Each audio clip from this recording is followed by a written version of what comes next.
Hey everyone, Bruce is live this morning. Can I join in too? Yeah. Because you don't want to just be the Inglorious Pastor. I did that for a reason though. Because, are you ready for this? So next week. I'm never ready for next it. Next week. All right. Oh, there's a little crown on my head. That's interesting. Yeah. Susie's doing a new thing. Okay. Yeah. There we go. Maybe she shouldn't. Okay. Well, but next week I'm gone. I'll be 11 days. Susie is his hairdresser. Sorry. Susie Camara. Shout out.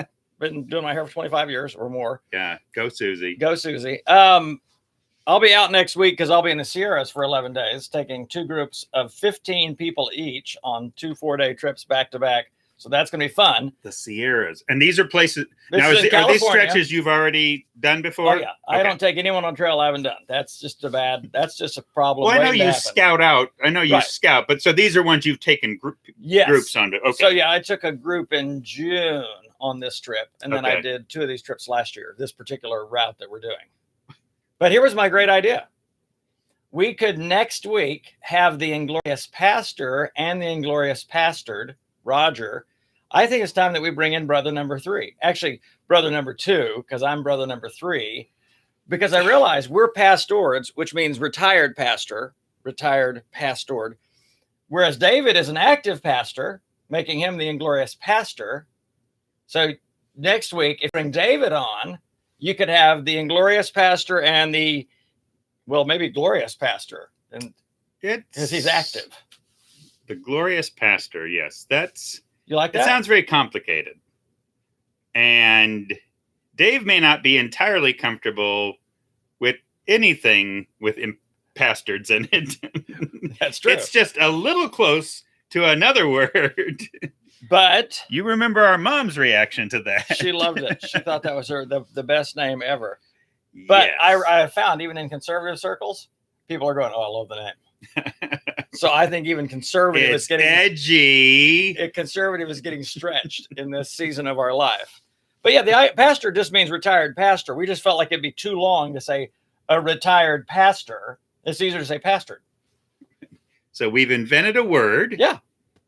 So if the Webster people are listening, pastored with an O, pastor with just a D on the end. A retired pastor. Yeah, I mean, so that, and by the way, that came to me this morning at 5:26. I was like, man, that's not good. Well, no, I was. Don't share everything that comes to you at 5:26. I am not going to. I don't think that would be wise. So season 6, episode 5 today. 5, yes. What are we talking about? Well, I thought. Why don't I start? No, I'm kidding. Why don't you tell me what you think about me? Well, I did have this thought. Now, this actually isn't sort of a topic, but you might be the most interesting man in the world. No, I mean, I am the Dos Equis man. No. So if I'm looking at the Dos Equis guy, so you're okay. Next week, you're going to the Sierras. You're taking 2 different trips of people. So you're arranging all this food and things. And, but there's the fun and having great food and cooking on that. And anyway, so getting that together. And hiking 50 miles. That's fun. You're speaking at these conferences. You're going to be doing probably 85 counseling sessions today. And I have to have a book proposal by the end of September. A book proposal by you were. I'm feeling a little stressed. Not gonna teased lie. A little with. I mean, you tried in this season where you weren't as busy to start Bruber. Bruber was going to be my car driving and truck driving service where I'd pick people up and drop them off and take them places and take freight if I needed to in my truck. I didn't actually have time for that. Didn't at all.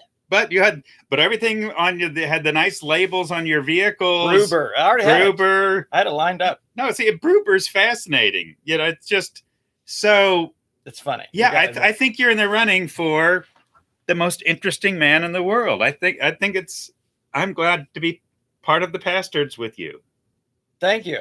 My favorite. I might cry. My favorite line from the most interesting man in the world was from. I did the Tough Mudder like 10 years ago.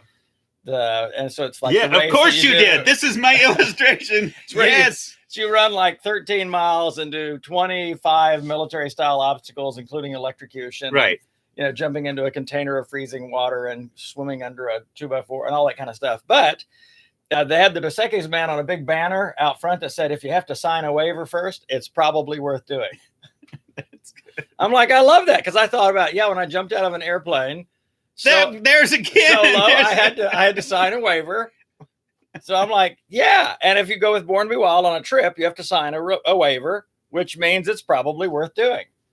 Okay, so just keep on with this list of things, I don't know, that you expected you would do, that you didn't, you've ended up doing that. So, my life, because Crazy. someone was coming to me, talking to me about coaching and sort of my philosophy of coaching. And I'm like, well, it's really pretty simple. It's walk with God and you'll figure it out. And it's sort of figured out together. In other words, when I look back on my life, I'm not thinking, oh, here's how I had it planned out. Now, when I turned 30, I knew very clearly, hey, I'm supposed to be a pastor. Right. I was very clear on that. That was that sense of invitation from God into doing that. But a lot of the other stuff just sort of happened. Like 2003, I read the book Wild at Heart, and I'm like, hey, it'd be fun to take people out it'd be fun to take men out on backpacking trips, so you can do kind of just discipleship in the wilderness. And now it's mostly women you take out on trips. A lot of women. We had more women on my Walls of Jericho trip over the weekend than we had men, which is fun. No, I'm just the way all that emerges. Okay, I'm going to do this thing, and then it turns into something else, and all these things that you stepped in. Wasn't there? Now, all these things I've stepped in. No, stepped in. Right. I have stepped in a few things in my life, no doubt. Not gonna lie. No, so at some point you go to South America and you end up on a soccer field with some minor league soccer players. No, these are professional soccer players. Professional soccer players. Yeah. And you're almost killed. They put me. That's the closest time you came to death. Right. Maybe. So I'm like, I've only been out of the United States like twice. Okay. Right. So we went to Canada as kids. You remember that? Yeah. To visit the Bends? Yeah. And saw Niagara Falls and all that.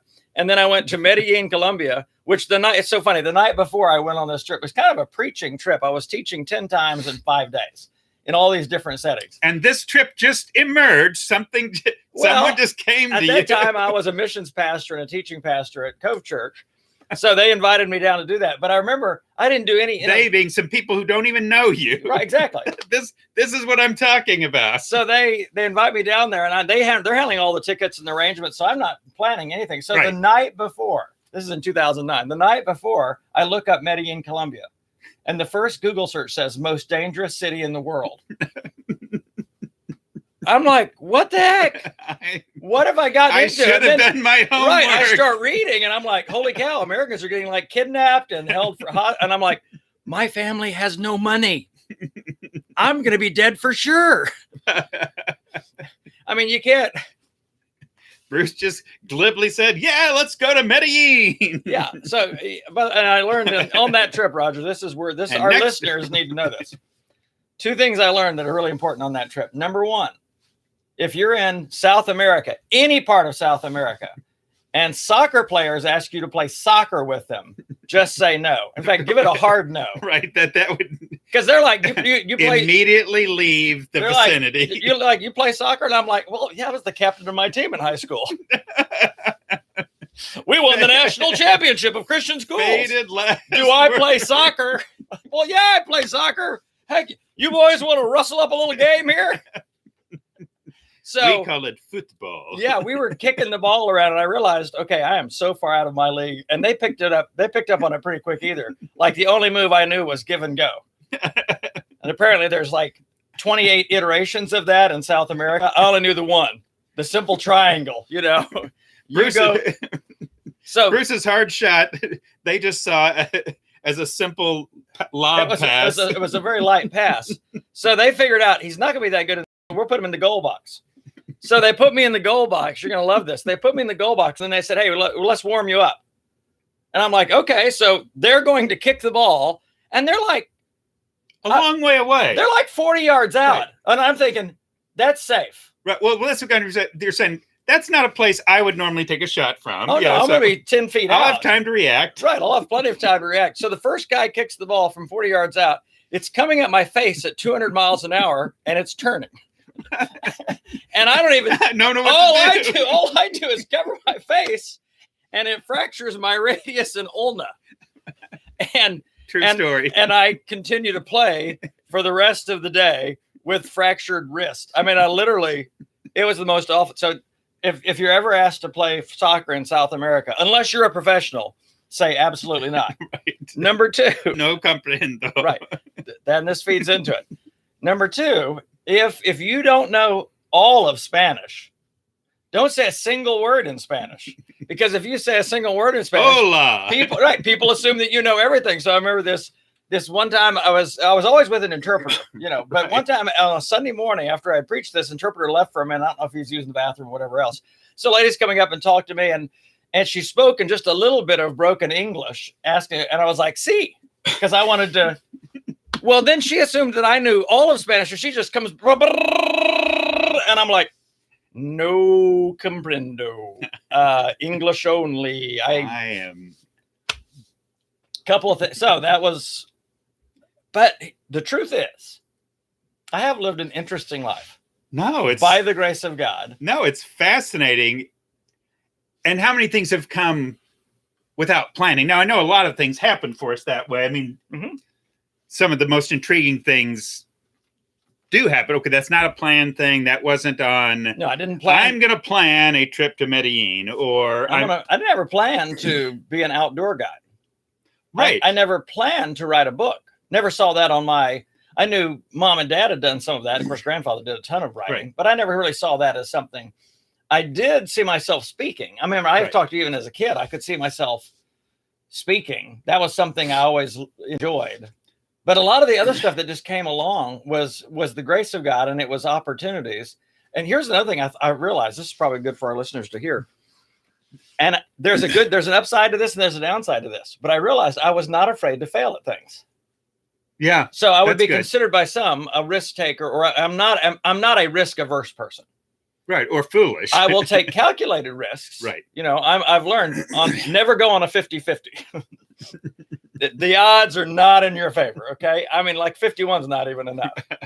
But yeah, so I'm not reckless in that sense. But I realized, and this is the grace of God in my personality type, I wasn't afraid to fail. So when I work with some other people or I talk to other people, I realize making certain decisions is almost impossible for them, because they're actually thinking of the 100 ways that it could potentially go wrong or fail or not work. And you really don't care that it goes wrong. Well, I don't even have that. It never enters my mind.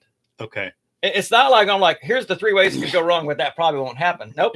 I just think, here's the 3 ways that could go right. Which one do I want to choose? So it's not that you're particularly courageous. No, it's that I'm an idiot. There's a dysfunction in your brain that doesn't even calculate risk. I can't even see the downside.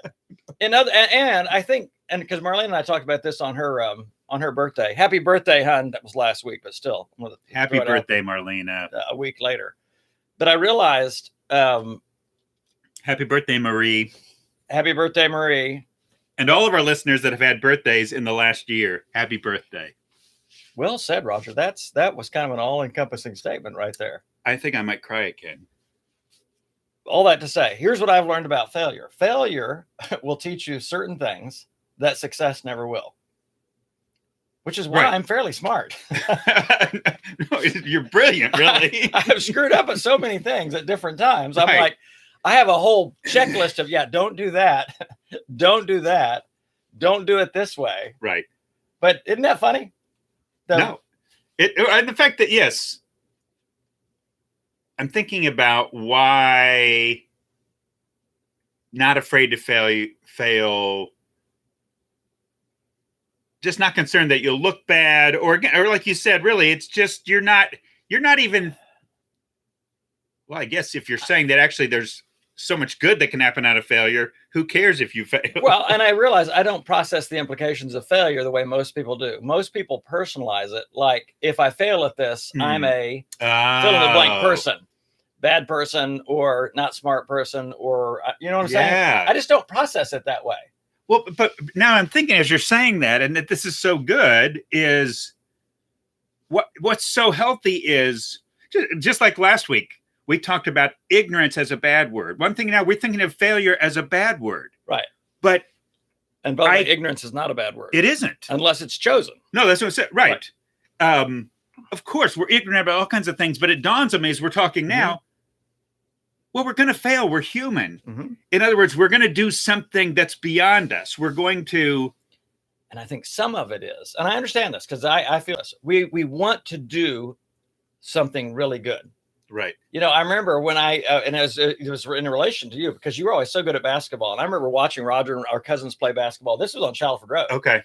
And I remember I had my 66 Mustang parked in the driveway like this. And I realized I'd played with you guys just for a little while. And I'm out. Okay. Because I couldn't play well. I couldn't play at the level that you guys could play. And it dawned on me, it was almost a teenage vow. I'm never going to do anything that I'm not good at because I didn't like that feeling. I'm missing shots. I'm missing passes. You guys are whipping the ball in and moving it around and doing it. And I'm like, the only thing I knew to do was do sort of a set shot from 20 feet, you know. It didn't always work well. Well, it got packed every time. I mean, it's like the most defensible shot in the history of basketball. Well, I'm just going to let everyone know I'm getting ready. I'm getting in position to shoot a shot. So if you'd like to defend it and stop it, come on over. Come on over now, and I'll give you a few seconds, okay? Because I'm really still lining it up. I'm still lining it up. But I remember making that decision. I don't want to, because I had in seventh grade. David was in ninth grade. I was in seventh grade. We tried out for junior high baseball. Now that's a recipe for failure. Yeah. If you're a Martin, baseball is not in the cards for you. Baseball, softball, this is not your lane. No. So this is a disaster. This is a recipe for humility. I remember during batting practice, there was a ninth grader that hurled the ball toward the plate, and I just remember ducking and running for cover. I had never seen a ball move that fast in my life. I don't know how many times I struck out at softball. Well, yeah, right. Roger, they would get 8 feet away from me, and here go, Bruce. And they would throw it up, and it's swing and miss. We have limited hand-eye in relation to a stationary ball, golf. We have zero hand-eye coordination when it comes to a moving ball. I mean, if you're using a bat, or it's just not going to happen because you're very good at basketball. But yeah, that's my lone. Baseball was not, and as it turned out, I was not that good at soccer either. Well, it's just that what you thought soccer. See, what I thought the rest soccer of the world was. Plays real soccer. Football is different than soccer. Yeah. Oh yes, I like a football. Go ahead and kill me. Yeah. I'm great at it. Can't believe I haven't said I was the captain of my team. They're like, oh gosh, he must be really good. He's the captain of his team. Wow. I wonder how many people die in Medellin just from soccer balls. Yeah, soccer injuries. I think it probably does happen. Because had I not done this over to hide my face, you might be dead. My skull would have been crushed on one side. No, it might have been a decapitation. I didn't think about that. That would have been bad. Oh, wow. I do not think he was the captain of his team after all. Nope. Is he blind? Because he didn't even seem to move. Well, the funny thing was, it was coming at an angle. I wasn't even sure where to go. What those guys can do, even now, some of the shots. But I will say this: the ball didn't get in the goal. Right. But they carried you off on a stretcher. For the rest of the day, my hands never got above my waist. I was like immobilized. I was like, I literally can't. I can't move them. Okay, so but I like that idea that I do think is important. Failure is a normal part of the human experience. So let's take let's take the edge off the stigma, shall I say, off that word, because in reality, this is just something normal people do when they step out and try. And there's the thing, right, where the fear of failure keeps you. What I will tell you, there are times when I've done something. I'm more of a risk taker than my wife, Joy. Mm-hmm.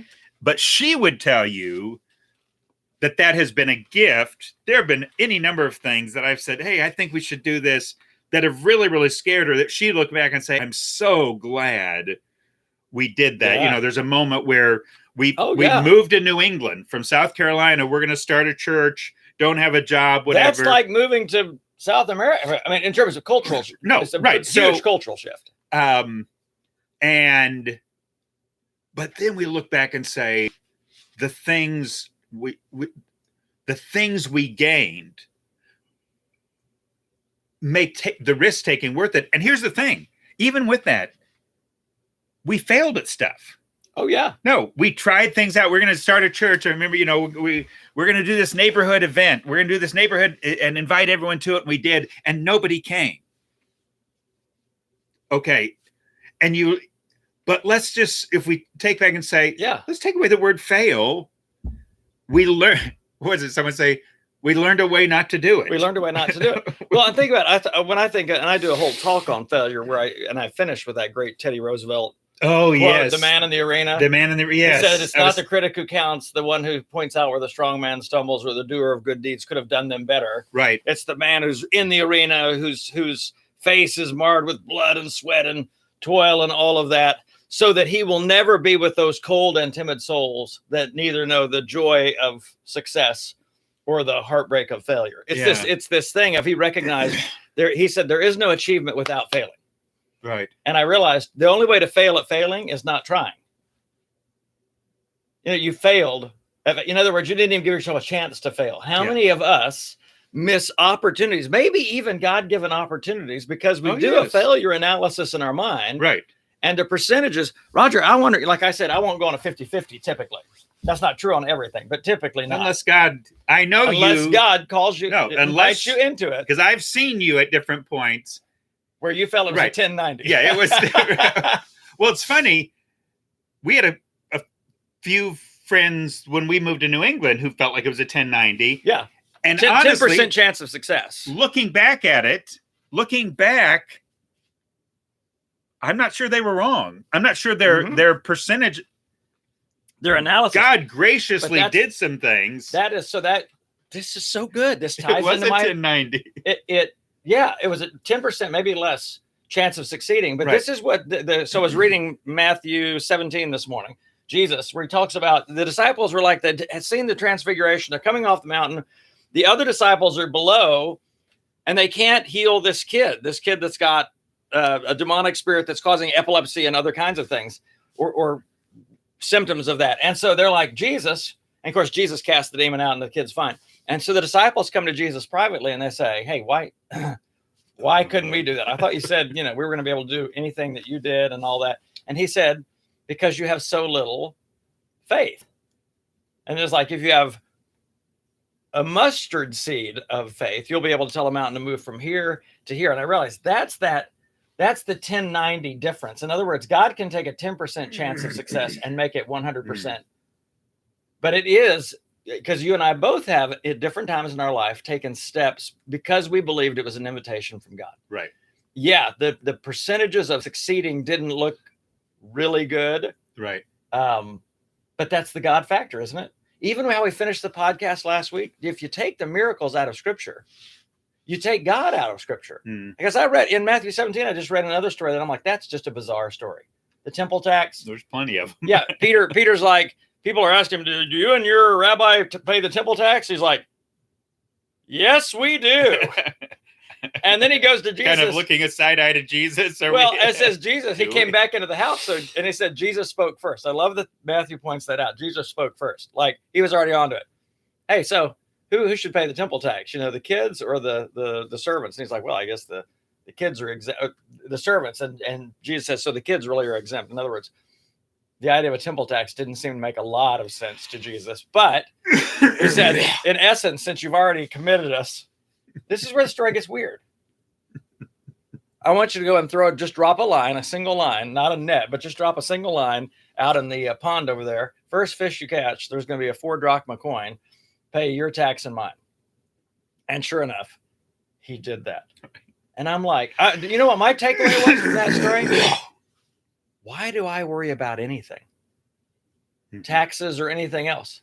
If Jesus can put coins in a fish mouth, now if God can do that, now then I'm thinking, what's the setup there? Like, did 32 years ago a fish. I mean, someone drop a coin in the water, and then earlier that day, the fish sees a shiny thing on the bottom and decides, I'm going to eat that today. Mm-hmm. Eats it, and the very moment that he eats it, he sees a worm, and he just goes for the worm. The whole thing is, but the truth is, God provided in a miraculous way. But Jesus, here's the other thing that gets me about that story. Peter could have said, Jesus, that's ridiculous. I can't. You don't just go fishing, catch a fish. There's a coin in it. But he did because Jesus said so. And of course, that was the way he got called into ministry from the beginning. Remember, Jesus said, you guys caught anything? No, we fished all night, haven't caught anything. Jesus said, well, throw your net on the other side. And he goes, if you say so, because you said so, we'll do it. And sure enough, they get this. He kept telling a seasoned fisherman how to fish. You're right. That's twice. It's I don't know. God working with who a person is, humbling them. That's interesting. Even working with what they know. He was a fisherman. Right. Because he could have said, go to the bread maker down the street, and the first loaf of bread you get will have 4 drachma coin. He could have said, go outside, and someone's going to walk by and just ask them for, I don't know. That's such an interesting story. But as I'm listening to everything that's just sort of popped out today, we're kind of all over the place. All over the place today, as if we aren't normally. But we're usually very focused, right? But I'm thinking, even this is part of the beauty of walking with Jesus. He says, like to Pete, he'll trust me. 1090. What are the odds of Peter going and catching a fish that's got a coin? I would say those odds are very small. I would say less than 1 in a million. Right. And in the immortalized words of Jim Carrey out of Dumb and Dumber, so you're saying there's a chance. So yeah, no, I mean, it's less than 1 in a million that there's going to be a coin in a fish's mouth. So he says, trust me. Yep. So the odds of failure here are enormous, of even him looking, Andrew comes to Peter, hey, what are you doing? I'm fishing for coins. Or where he says, hold off, temple tax official. I'm going to get that coin for you. Watch this. Looks to me like you're fishing, Peter. Yeah. You don't know what I know. But the beauty of walking with Jesus. Am I cutting off a thought you had there? No, I'm just like, what I have been willing to do it. You talked about in several podcasts ago, you talked about if Jesus came to the planet, if you were on the planet in the first century. Would I believe? Would I trust? You're not sure you would have believed. I'm not sure. Yeah. And that was sobering to me. When I listened to that again, I was like, that's sobering. Because I'm like, if Jesus showed up in the 21st century, I have an idea we might also reject him. Yes. Because he's not going to look like what we think. And would I trust him enough to, I want you to go in that business meeting while they're meeting, all those executives, and I want you to rummage through the garbage can and you'll find a $10,000 check. Or I want you to go to a funeral. Oh, that's the one that gets me. Right. And lay hands on this child that's already dead. Right.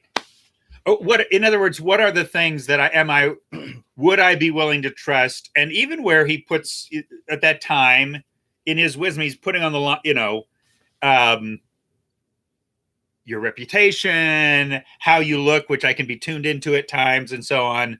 No, that's not true. You're the least tuned in to what other people think than of anyone I have ever met. I have moments. Really? But you have human moments. Oh, yes, there are moments where, so, but I was thinking then to this whole thought, the beauty of following Jesus is he's going to call us into some uncomfortable places where we're likely to fail.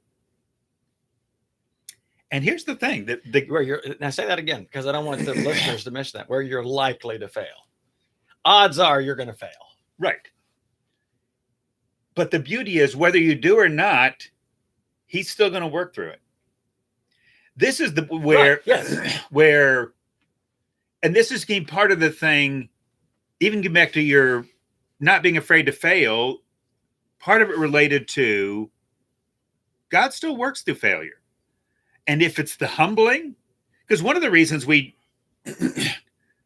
don't want to fail is we don't want to look bad. We don't want to look dumb. We don't look, well, this is, the term is loser. Right. That she's a loser. Right. Because he tried this thing and he didn't achieve it. Well, Roger, think about it, because I've talked about this with people. Because does God ever ordain failure? I'm like, yes. Does God ever invite us into failure? Uh-huh. You look at the Old Testament prophets, several of them, he's like, now I want you to do this and this and this, and here's what's going to happen. They're not going to listen. Right. In fact, they're going to kill you. Right. On you go. I mean, it's that. And he sort of said the same thing to us in the New Testament. By the way, you're going to be flogged. You're going to be pulled into the synagogues. You'll be flogged. You'll be questioned. In other words, there's going to be components or times in your mission where you feel like you're failing. Right. But he says, but I'm with you all the way to the end. Right. In one sense, we all know that our heart at some point will fail. We're going to die. Our body will die. But that doesn't, that doesn't diminish the import of what we did while we were alive. You see what I'm saying? There was a quote that I did at the end of that talk, Undivided, by Mother Teresa. It called "Do It Anyway." It's not the Martina McBride song, although that was definitely where she was inspired by that. But this idea that people may tear down what you take a lifetime building, build it anyway. Yeah. Because she said at the end of the day, it's not about you and them anyway. It's about you and God. Are you willing to be obedient to what God called you? In one sense, you could look at Mother Teresa's life. Aside from the celebrity status that she gained over time, because she devoted herself to the poorest of the poor, the dying, and God used that sacrifice and gave her a platform that has impacted, of course, millions of people. But it was this choice to do something that's all about failing. She didn't go to save lives. Right. It wasn't like she was going to be a medical nurse. I'll save all these people. I'm just going to be with these people while they die. And it strikes me in all of this as well, we have a definition of what failure means. God can have an entirely different grid. In other words, Joan preaches for years to people. No one responds. He looks like a cataclysmic failure. I mean, like if you're in a speaking ministry and like nobody's responding. Yep. After a few months, but now it's a year, now it's several years, and it's just like perpetual failure but is it ever failure if I'm simply doing what God You said, God has a different grid for that. Sometimes that grid is simply obedience. Exactly. In other words, you're just trusting I've been saying for years, don't focus on outcomes, focus on obedience. If I'm just living my life for outcomes, there's certain things I won't do. Yeah. Because I'm like, the outcome of that is not sure. It's not a sure thing. Or the outcome could be very, very bad. So but if we feel like God's inviting us into something, God's calling us into something, then my response is simple obedience. Right. And it is trust. So here's a question for our listeners and for you. Sounds like it's more for me. Well, the listeners tune in. The listeners are listening in, but I want them to think through this. So was the story of Peter walking on the water, was that a story of failure or success? Well, I see it as a success, I guess, in my... So do I. Right. Because there was 11 other people in the boat, also disciples, who did not walk on the water that day. And it's just that, he walked on water. He did something that no other human has ever done that we know of other than Christ. And in what is it, in the immortalized words of Rich Mullins? Okay. We all want to walk on water, but stay in there, take some grace. We are not as strong as we think we are. But I tell that story but Peter was obedient, because when he said, hey, if it's really you, tell me to come out there. And Jesus said, come on, which at that point is now a command. He didn't say, well, if you want to. He said, come on. Yeah. So Peter's like, dang it. Well, it hits me as we're talking about it right here, that he learned how to succeed and he learned how to fail. In other words, he learned it both in the same moment. So he learns this thing about the power of God and stepping out when you do fail, or you do lose heart, or you now the grace of God steps in. Right. Just even that word, he reaches out to him. Right. There's just this graphic image. I've always said with a smile on his face. Yes. Oh, you have little faith. Because Jesus argues in Matthew 17. Back to little faith again. Faith. Oh, you have little faith. And I think with a little bit of a glance toward the guys in the boat. You could have done this. We could have walked to the other side together. I mean, that's where Jesus was going to the other side. It was almost like he was racing there against the wind, rowing. And here comes Jesus. And it's like, he's like going to the other side. And I felt like he was like, hey, Peter, we could have gotten all the way to the other side together. So he learned about success and obedience. Right. But also I realized even in the middle of that success, fear can still creep in and create its own failure component. I don't know how to say that exactly. Because he did something that no one else did. He did something that the other 11 apostles were not doing. Yeah. But he also was human. Yeah. Like he's out there doing it. He's going, I can't do this. This is ridiculous. Look at the wind, all this. I'm in a storm. Yes. No, and this was a guy who knew storms, a fisherman. This is not he knows there's a, probably has seen people go overboard, has seen things not go well. Yeah. So why don't you talk about one of your greatest failures, Raj? I think this would be a great time for our listeners to see an authentic and transparent pastor. Why don't you start? My problem is memory. Let's see, fails. Maybe it's that I've got too many in the. Well, your memory's failing. My memory is failing. That could be your worst fail. Well, one of the things I really, why be afraid of fail? Because when you're following Jesus, you really can't lose. In other words, it's you step out, even if, and sometimes we're kind of, am I reading God's call correct? Am I hearing from God? But don't let that stop you. In other words, I look in the fallibility, my own fallibility at some point, but at some point you go ahead and you step out. God, here's what I think, but it's immaterial whether I succeed or not, whatever that even means, because God's at work in that. God's at work in me trusting him. Just the act of faith and stepping out. I'm going to trust God as best I can figure out. I think this is what God is pushing me toward. I'm going to do that. And I think it just takes the edge off. Really, following Jesus, you can't fail. Peter, you either walk on water or Jesus grabs you by the hand. Either way, you're good. Right. Yeah, you're good. Isn't that true? You can't fail. In fact, that's an interesting way that story resolved. Because Jesus didn't just let him drown and go, gosh, at least he stepped out. But faith. If he'd only had a little more faith, he could have walked. James, you're in charge now. James, come on out. No, Peter. Now that would have been a whole different kind of story. But that reminded me of something we talked about last week or the week before, not on a podcast. We were just at your house, and we were talking about just because we can see some areas in the church where there are problems or the church is not being effective in reaching, particularly this generation, doesn't give you and I an out for not doing anything. And sometimes I look at even, all right, if the church in this season is struggling to reach this next generation, or maybe this is just the generation we're in, because I'm not talking about just an age demographic group. There's been part of me that's like,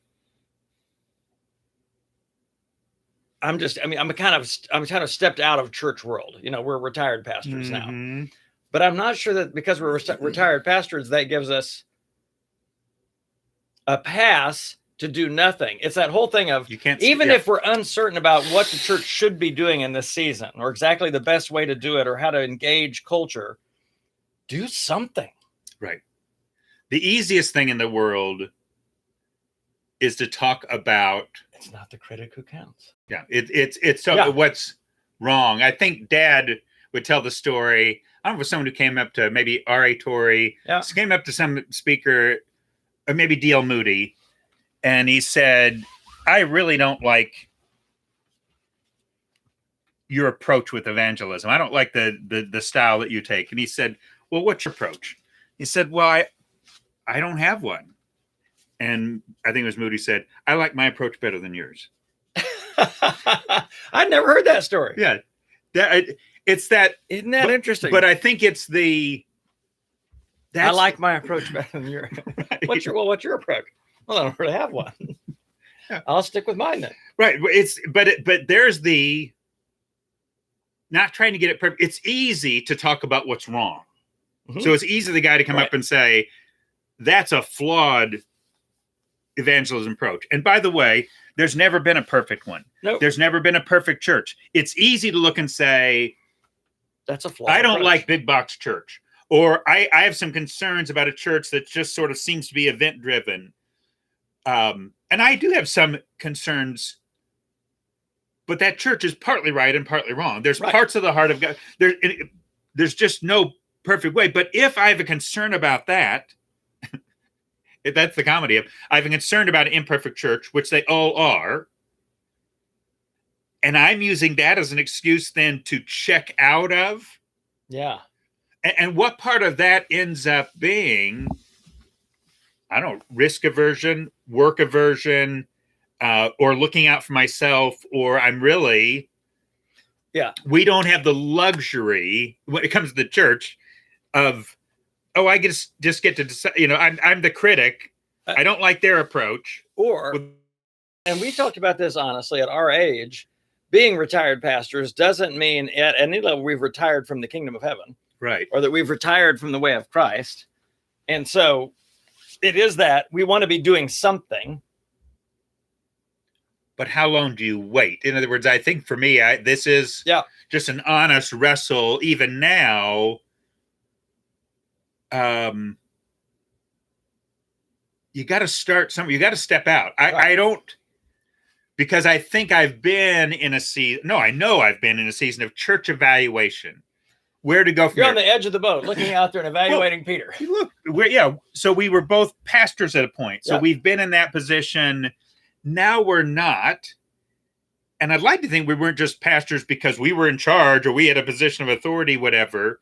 But now that we're not in that role, it's not like, you just retire from church. You're out to pasture. Right. You retire from... Because when Jesus talked about the church and this church that was the gates of hell wouldn't stand against it, and we're called to that. And that's not just, we've got to pay attention to, this was the question that came to me recently that we were, I think, trying to unpack in that conversation is, could I right now be disobedient in how I'm living out Jesus' heart for the church? When he talked about, or where the apostle was talking about, don't give up the assembling of yourselves together, but encouraging one another daily. What does that actually mean? Do I get to simply decide, or, I just think, okay, if I'm getting with some Christians every now and then, we're encouraging one another. Is that what God meant by the church? Is that what Jesus, and is that the church? And this is what we talked about. If there are all kinds of people out there today turned off by the vision or version of the church that they're seeing, and maybe turned off by some things that you and I would say, I think those are unhealthy. Then why am I not putting out an alternative? It's like providing an alternative, right? Or saying there's another way. And when I think about even Jesus teaching about the wineskins, new wineskins, I think he's doing that all the time. Yes, culture is constantly changing, and so the wineskins have to be constantly changing. Right. There was never a wineskin in first century Jewish culture that lasted a lifetime. Right. They're always once they're old, they're just not able to be used again. So you have to go to new. So I think there's always new wineskins. And part of, I guess, what I've been wrestling with in this season is what's that new wineskin look like? In other words, I certainly don't want to sit on the sideline and not do anything, because I don't think I'll ever retire from ministry. So when I say I retired from pastoring a church, that's one thing, but I don't think I'll ever retire from ministry. I think I think we're all called to that the rest of our life. Some of it's figuring out what does that look like. But I was struck by in that conversation, I don't have a pass because we're good, or like we have a walk with God and we're fairly mature in that walk. So we'll bless their hearts if they're not. We'll let the young pastors figure that out, or what's our responsibility? What's our role in this season? And in some ways, goodness knows we're more mature and more wise now than we were in our 30s. Yeah. I still think about, when you planted a church around 30, I planted a church around 30. I'm like, why would anyone in their right mind go to a church that's being led by a 30-year-old? And then I remember Jesus was 30 when he started this public ministry. So it wasn't just you have to be a certain right. In that season we chose to follow, and in this season we're trying to figure out what does following look like as we ride down the trail. But I have to look at, for me, trying to figure out. I've been trying to figure out for some time at what point has perhaps a fear of failure bled in. That I don't, because you and I both know to step out actually and be the church is work. Yeah. Maybe whether it's the fear of failure or whether it's the fear of hard work, right, is stepping out. In other words, being a community. Okay. Being a community of believers gets messy and complicated. You and I have got hundreds of war stories. And so at some point, I think we both talked about something like sort of laughingly, not going to start a church again. It's fear of commitment for me at one level. Yes, it is. Fear of commitment. Because if you commit to this thing, it was like, even before we started this podcast, I went through a lot of, I don't know if I should do that. Because I've started plenty of things that I didn't stick with. Right. I'm like, we need to stick with this if we're going to do a podcast. Well, look, we've almost got 50 minutes. Good for you. You've stayed with it. So, yes. Now, I wasn't talking about this podcast. I was talking about the podcast. When you first started saying it, that I was thinking right before this morning, you were trying to decide. I woke up with great faith this morning and said, today we will do a podcast. I'm committed to it. No, but. So maybe we mostly preach to ourselves. Was this podcast? This was for us. There's probably no volume on this. Probably nobody else heard this because this was really more for us. It was. The Pastords preached to themselves. I told Roger we were going to do this. We're going to sing an old Bill Rice Ranch camp song as we finish today. You ready? Sing as you ride in the roundup of life. Sing as you ride through the day and the night. Sing as you ride, for with Christ by your side, you will never once fail to the end of the trail. So just sing as you ride. Roger, that was the failure song. You'll never once fail to the end. He will never once fail. Yeah, we didn't know that. That was a great podcast. It was still a mistake. That was a good one. Really? The roundup of life.